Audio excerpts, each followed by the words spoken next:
नमस्कार, जनता टीवी देख रहे हैं आप और मैं हूं आपके साथ शाह। चलिए अब आगे बढ़ेंगे और बात करेंगे दिन भर की 100 बड़ी खबरों की फटाफट अंदाज में। दिल्ली हरियाणा की सीमाओं पर जारी किसान आंदोलन के बीच हरियाणा की मनोहर सरकार का बजट पेश हुआ। मुख्यमंत्री मनोहर लाल ने बतौर वित्त मंत्री पहली बार डिजिटल बजट पेश किया। उन्होंने अपने बजट को आजादी की 75वीं वर्षगांठ को समर्पित किया और बजट में हर वर्ग का ख्याल रखने की कोशिश की। हरियाणा सरकार ने 1,55,645 करोड़ रुपए का बजट पेश किया है। बजट पेश करते हुए सीएम मनोहर लाल ने कहा है कि बीते वर्ष के बजट के 13% अधिक इस बजट को प्रस्ताव किया गया है। 1,55,645 करोड़ रुपए का बजट पेश करते हुए सीएम ने कहा कि नई रणनीति के तहत प्रदेश का विकास होगा। उन्होंने बताया कि 25% पूंजी पर खर्च और 75% राजस्व व्यय होगा। सीएम मनोहर लाल ने कहा कि प्रदेश में बेहतर शिक्षा व्यवस्था के लिए शिक्षा क्षेत्र में 18,140 करोड़ आवंटित किए गए हैं, जो पिछले साल के बजट की तुलना में 17.8 करोड़ ज्यादा है। सीएम मनोहर लाल ने कहा कि पांवटा साहिब से कलेसर तक यमुना नदी के प्रवाह क्षेत्र पर हथनीकुंड बैराज की अपस्ट्रीम में एक बांध बनाने का प्रस्ताव है, जिसमें 20.43% कैचमेंट एरिया में बाढ़ के पानी का भंडारण करेगा। मुख्यमंत्री मनोहर लाल ने कहा कि मानेसा पॉलिटेक्निक में अब इंजीनियरिंग प्रौद्योगिकी संस्थान बनाया जाएगा। इसके साथ ही एमडीयू और केयू में केजी से पीजी प्रणाली शुरू होगी और इसके लिए 20 करोड़ रुपए आवंटित किए गए। सीएम मनोहर लाल ने कहा कि 2025 तक उष्माय केंद्र से 50% छात्रों को व्यावसायिक शिक्षा देने का लक्ष्य है। इसके लिए 10 करोड़ आवंटित किए जाएंगे। सीएम मनोहर लाल ने कहा कि वंचित छात्रों पर विशेष ध्यान देने के लिए विशेष शिक्षा क्षेत्र बनाए जाएंगे और इसके साथ ही सीएम ने भी कहा कि हिसार करनाल में भी सुपर 100 कार्यक्रम के 2 केंद्र बनाए जाएंगे और इसके लिए 10 करोड़ आवंटित होंगे। सीएम मनोहर लाल ने कहा कि 9वीं से 12वीं तक के सभी बच्चों को मुफ्त शिक्षा दी जाएगी। उन्होंने बताया कि 192 करोड़ रुपए गुणवत्तापूर्ण शिक्षा के लिए आवंटित किए गए हैं। वहीं मुख्यमंत्री मनोहर लाल ने कहा है कि परिवहन को 2,408 तो वहीं वन विभाग को 443 करोड़ और पर्यावरण के लिए 14 करोड़ रुपए बजट में स्वीकृत किए गए हैं।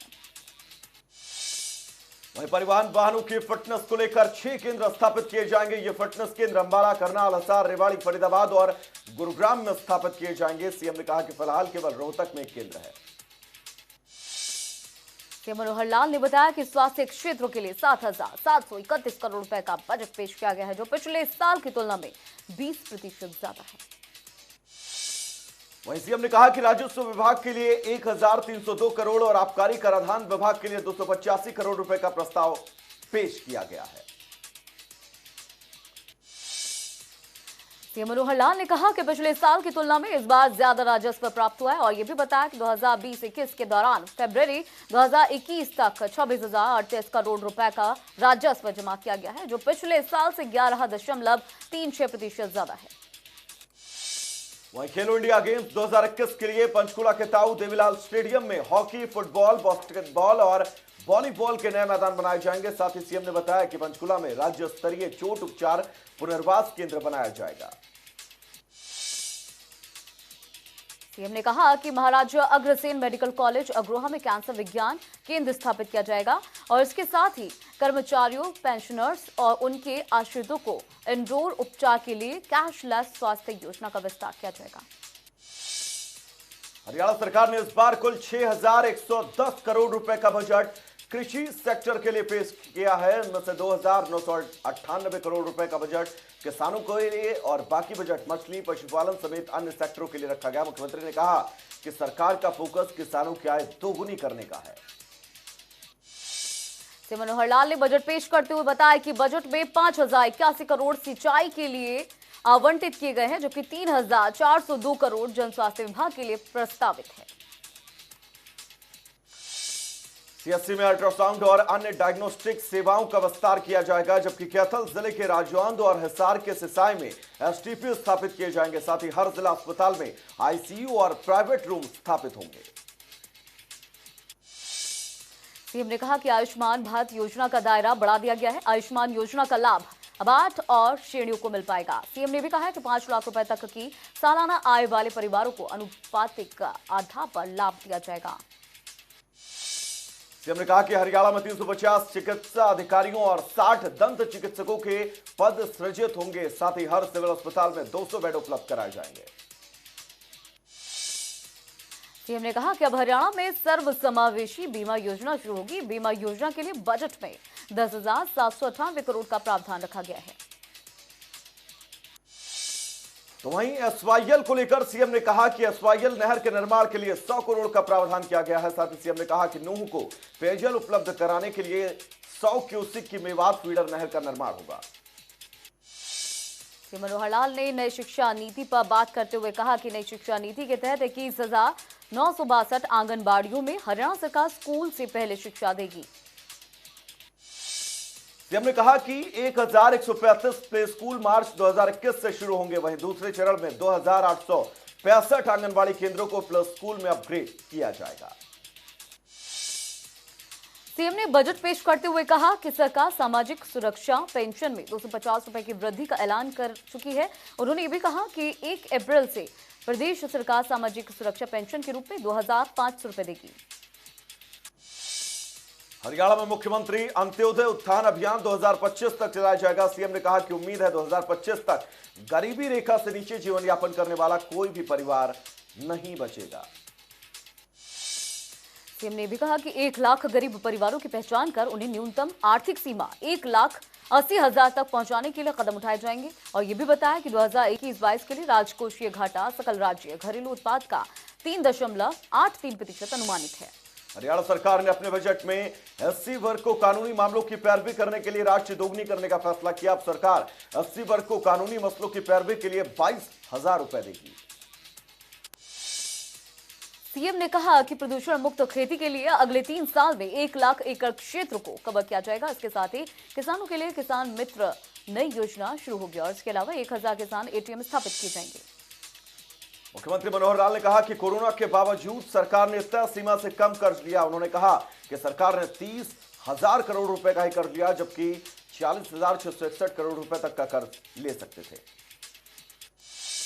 सीएम ने कहा कि विश्वकर्मा कौशल विश्वविद्यालय में 9वीं से आगे की पढ़ाई के लिए फीडर स्कूल बनेगा। इसके साथ ही इस विश्वविद्यालय में पीएचडी के लिए अनुसंधान डिग्री कार्यक्रम शुरू किए जाएंगे।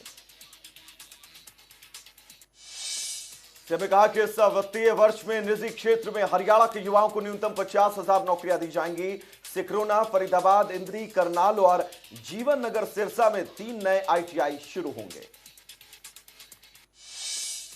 सीएम ने कहा कि पटौदी बाईपास के साथ गुरुग्राम पटौदी रेवाड़ी सड़क के 4 लेन का काम 2021 से 22 में शुरू किया जाएगा। सीएम ने भी कहा कि कैथल जींद हादसे सड़क को नेशनल हाईवे घोषित कर इन्हें भी 4 लेन बनाने का प्रस्ताव है। इस बजट में सीएम ने कहा कि श्रम विभाग के लिए इस बजट में 1,823 करोड़ आवंटित किए गए हैं, जो पिछले साल के बजट की तुलना में 40% ज्यादा है। सीएम ने कहा कि सक्षम युवा योजना में संशोधन किया जाएगा। उन्होंने भी कहा कि हरियाणा में 18 से 60 साल के 8,36,000 बेरोजगार हैं। इसमें से 20 से 35 साल के बेरोजगारों को रोजगार दिया जाएगा।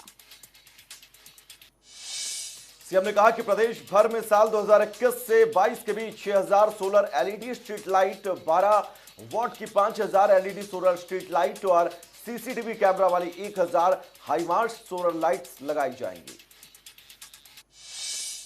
सीएम ने कहा कि डाटा सेंटर नीति बनाई जा रही है। प्रदेश के अंदर इकोसिस्टम स्थापित किया जाएगा। बोर्ड, निगमों और विश्वविद्यालयों में ई ऑफिस का पूर्ण क्रियान्वयन किया जाएगा। वहीं फिल्म सिटी का जिक्र करते हुए सीएम ने कहा कि पिंजौर और गुरुग्राम को फिल्म सिटी के तौर पर विकसित किया जाएगा। साथ ही कहा कि हिसार, करनाल, पिंजौर और नारनौल में हवाई अड्डों पर नाइट लीडिंग की व्यवस्था की जाएगी। सीएम ने कहा कि हरियाणा हाउसिंग बोर्ड की जमीन पर 20,000 मकान बनाए जाएंगे। पीएम आवास योजना के क्रियान्वयन को लेकर नोडल विभाग बनाया जाएगा। वहीं पशुपालकों का जिक्र करते हुए सीएम ने कहा कि दक्षिण हरियाणा में एक नया दुग्ध संयंत्र स्थापित किया जाएगा, जिसकी क्षमता प्रतिदिन 3 लाख लीटर पैकिंग करने की होगी। सीएम ने कहा कि पशुधन और पोल्ट्री रोग डायग्नोसिस के लिए हिसार, सोनीपत और पंचकुला में आरटीपीसीआर के लिए 3 बार सेफ्टी लेवल की 2 प्रयोगशाला स्थापित की जाएंगी। सीएम ने बताया कि जून 2021 तक राज्य परिवहन में मैनुअल टिकट प्रणाली के स्थान पर ओपन लूप टिकटिंग सिस्टम और जीपीएस सिस्टम शुरू किया जाएगा। इसके अलावा 124 इलेक्ट्रिक बसें चलाई जाएंगी। सीएम ने बताया कि किलोमीटर स्कीम के तहत 536 बसेस शुरू होंगी। आपको बता दें कि 124 इलेक्ट्रिक बसेस चलाने की योजना है। बजट में परिवहन के लिए 2408 करोड़ का प्रावधान किया गया है। सीएम ने कहा कि 1,80,000 रुपए प्रतिवर्ष आय और 5 एकड़ प्रति परिवार तक की कुल जोत वाले परिवारों को सालाना 6,000 रुपए की वित्तीय मदद राज्य सरकार की ओर से मिलेगी।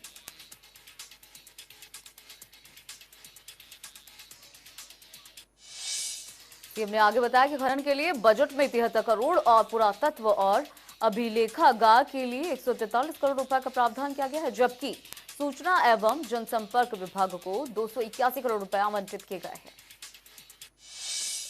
सीएम ने कहा कि बजट में पुलिस विभाग के लिए 5,779, जबकि नगर एवं ग्राम योजना विभाग के लिए 1,121 और पर्यटन विभाग के लिए 113 करोड़ का प्रावधान किया गया है।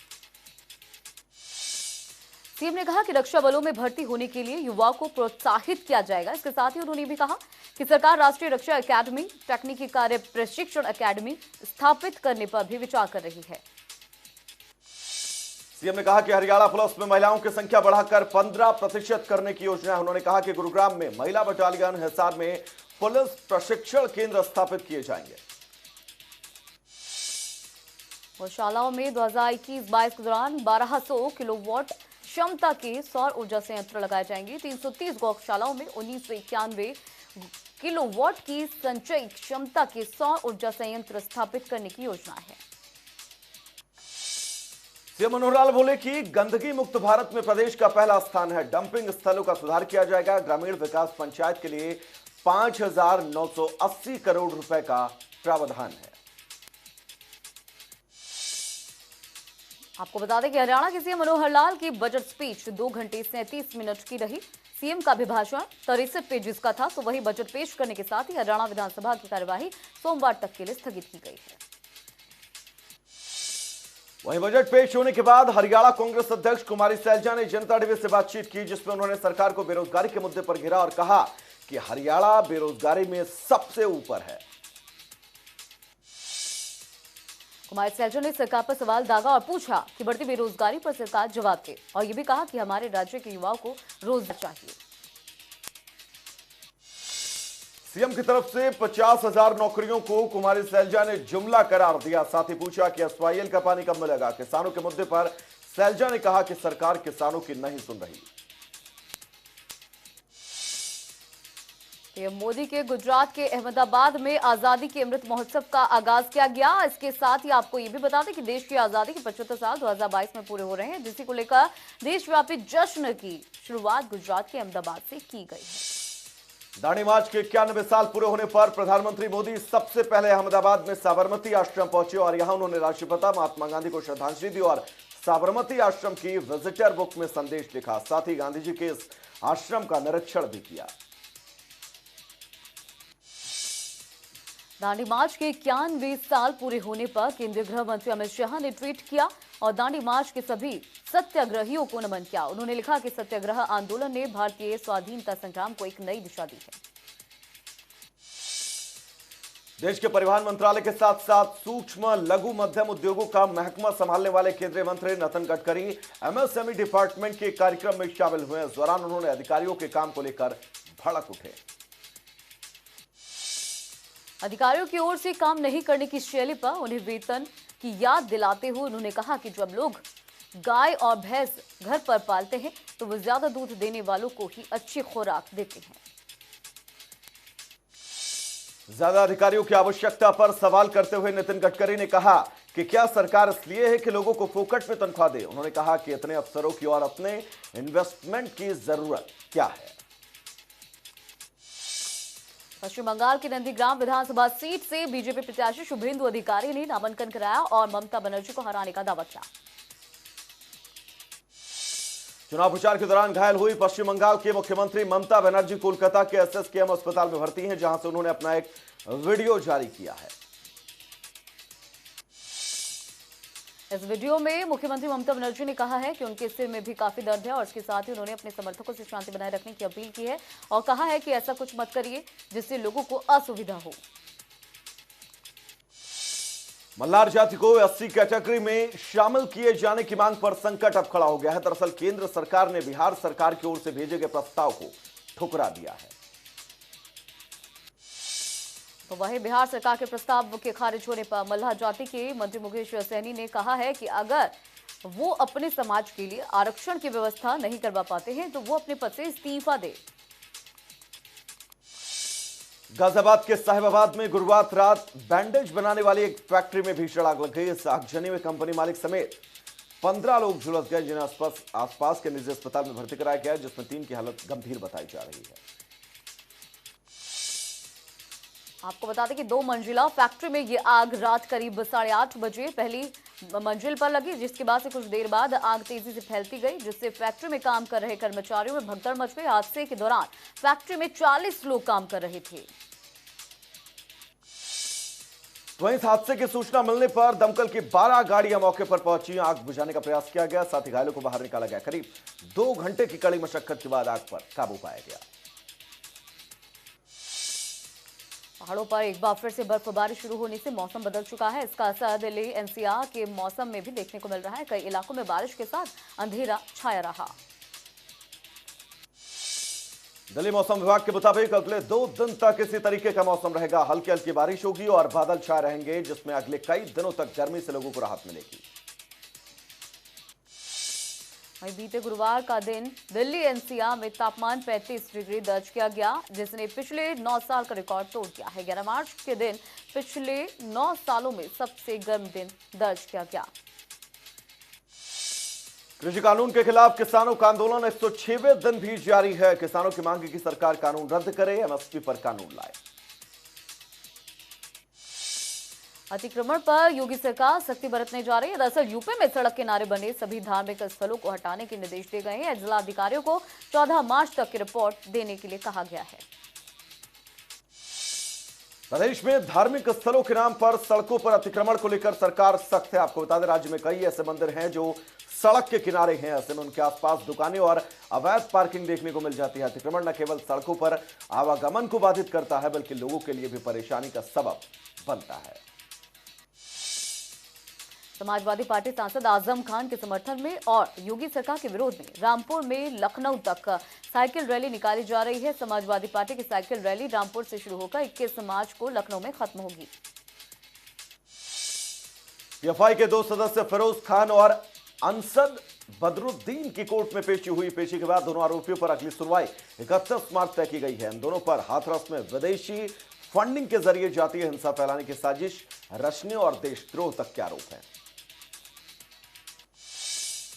यूपी में कोरोना संक्रमण के बढ़ते मामलों को लेकर स्वास्थ्य विभाग कोविड-19 के खिलाफ बड़ी जंग छेड़ने की तैयारी में है। इसी के तहत स्कूल, होटल्स, मिठाई और खान पान की दुकानों और कई भीड़भाड़ वाले बाजारों में सैंपलिंग की जाएगी।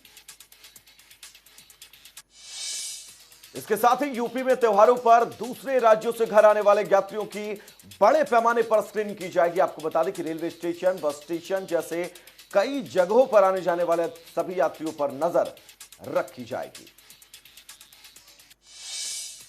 बांदा के हमीरपुर रोड पर खेत काट कर पैदल वापस लौट रहे 6 लोगों को एक तेज रफ्तार वाहन ने टक्कर मार दी और इसके साथ ही आपको बता दें कि इस हादसे में पति पत्नी के साथ 2 लोगों की मौत हो गई है। 4 लोग गंभीर रूप से घायल हुए। मौके पर पहुंची पुलिस ने घायलों को जिला अस्पताल में भर्ती कराया गया है। 4 की हालत गंभीर बताई जा रही है।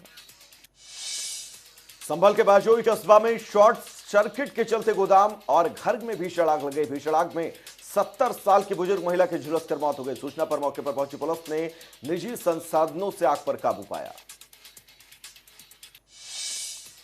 कानपुर के पुलिस से कर्मियों के सराहनीय कार्य के लिए डीआईजी ने इनाम की घोषणा की। आपको बताते चले कि पुलिस कर्मियों ने युवक की जान बचाई थी। युवक गंगा में कूदकर सुसाइड करने वाला था। देवरिया की एसओजी टीम और महुआडीह थाना पुलिस ने वाहन समेत 2 अभियुक्तों को अंग्रेजी शराब के साथ गिरफ्तार किया। वहीं इस दौरान अभियुक्तों के कब्जे से लाखों की कीमत की शराब और वाहन बरामद किए गए। आगरा के पिनाहट क्षेत्र में समरसेबल पंप से पानी भरने को लेकर विवाद हो गया। दबंगों ने बुजुर्ग पर फावड़े से हमला कर दिया। इससे बुजुर्ग गंभीर रूप से घायल हुआ है। मौके पर पहुंची पुलिस ने बुजुर्गों को अस्पताल में भर्ती कराया है। फिलहाल पूरे मामले की जांच शुरू कर दी गई है। फिरोजाबाद के गणेश नगर में जिम में 1,50,000 की चोरी हो गई। चोरों ने जंगला काटकर डीवीआर और लॉकर में रखा सामान लेकर फरार हो गए। पुलिस चौकी से महज 10 कदम की दूरी पर यह घटना हुई है। अमेठी में आजादी की 75वीं वर्षगांठ के अवसर पर अमृत महोत्सव मनाया गया है और जिले में स्कूली बच्चों की ओर से साइकिल रैली भी निकाली गई। रैली को डीएम अरुण कुमार ने कैंप कार्यालय से झंडी दिखाकर रवाना किया। चित्रकूट में तेज रफ्तार ट्रक ने सवारियों से भरी टेम्पो को जोरदार टक्कर मार दी, जिससे 2 लोगों की मौत हो गई। इस हादसे में दर्जन भर लोग गंभीर रूप से घायल हो गए हैं। पहाड़ों पर मौसम का मिजाज एक बार फिर से बिगड़ने लगा है। शुक्रवार सुबह हिमाचल के ऊपरी इलाकों में बारिश और बर्फबारी देखने को मिली। मंडी में सीएम जयराम ठाकुर ने रीजनल फॉरेंसिक लैब मंडी में डीएनए लैब का विधिवत रूप से शुभारंभ किया। लैब में आधुनिक सुविधाओं वाली 2.25 करोड़ की लागत से मशीनरी स्थापित की गई है। इस लैब के लिए 1.31 करोड़ की लागत से बनने वाले अतिरिक्त भवन की आधारशिला भी सीएम जयराम ठाकुर ने रखी। सीएम ने कहा कि हिमाचल प्रदेश सरकार विकास के साथ साथ आधुनिक सुविधाओं पर भी पूरा ध्यान दे रही है। शिमला के राम मंदिर में आयोजित कार्यक्रम के दौरान शहरी विकास मंत्री सुरेश भारद्वाज ने देश के प्रधानमंत्री नरेंद्र मोदी को शिव का अवतार करार दिया। उन्होंने कहा कि 2019 में जब चुनावी परिणाम आने थे, उससे 2 दिन पहले उन्होंने केदारनाथ में 2 दिन गुफा में बिताए थे। वो बोले कि उनको शिव जी का वरदान प्राप्त है। युवाओं को नशे से दूर रखने के मकसद से नाहन के ऐतिहासिक चौगान मैदान में 7 दिवसीय क्रिकेट प्रतियोगिता का आयोजन किया गया। 15 मार्च से टूर्नामेंट शुरू होगा। खेलेगा युवा तो नशे से दूर रहेगा युवा, इसी थीम पर आयोजित हो रही है इस प्रतियोगिता में सैकड़ों बच्चों ने हिस्सा लिया।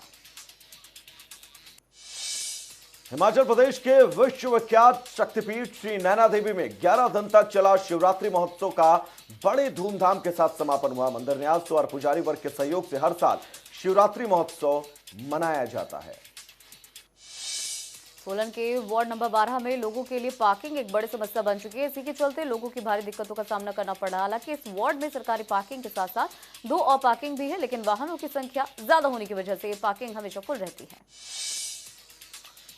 विश्व में कोरोना के कुल मामले 11 करोड़ 91 लाख से ज्यादा हो चुके हैं, जिनमें से 26,40,000 से ज्यादा मरीजों की मौत हो चुकी है। तो वहीं 9 करोड़ 47 लाख से ज्यादा मरीज अब तक ठीक हो चुके हैं। भारत में कोरोना का ग्राफ एक बार फिर से बढ़ने लगा है। देश में कोरोना के करीब 20,631 नए केस सामने आए, जो कि 10,960 से ज्यादा मरीज ठीक हुए हैं। भारत में कोरोना संक्रमितों की संख्या 1 करोड़ 13,84,000 को पार कर चुकी है। इनमें से 1 करोड़ 9,47,000 से ज्यादा ठीक, तो वहीं करीब 1,58,000 से ज्यादा मरीजों की अब तक मौत हो चुकी है। देश में कोरोना के सबसे ज्यादा मामले महाराष्ट्र से सामने आए हैं। महाराष्ट्र में कोरोना के 14,317 केस सामने आए, जिसके बाद से कुल मामले 22 लाख से ऊपर हो चुके हैं। अब बात राजधानी दिल्ली की करें तो दिल्ली में कोरोना का संक्रमण एक बार फिर से बढ़ने लगा है। 24 घंटे में 409 नए केस सामने आए हैं। कुल आंकड़ा 6,42,000 को पार कर चुका है, जिनमें से 2,000 से ज्यादा का इलाज जारी है। चलिए 100 बड़ी खबरों में फिलहाल के लिए इतना ही। एक बहुत छोटे से ब्रेक के लिए रुकेंगे, कहीं जाइएगा नहीं, जल्द वापस लौटेंगे।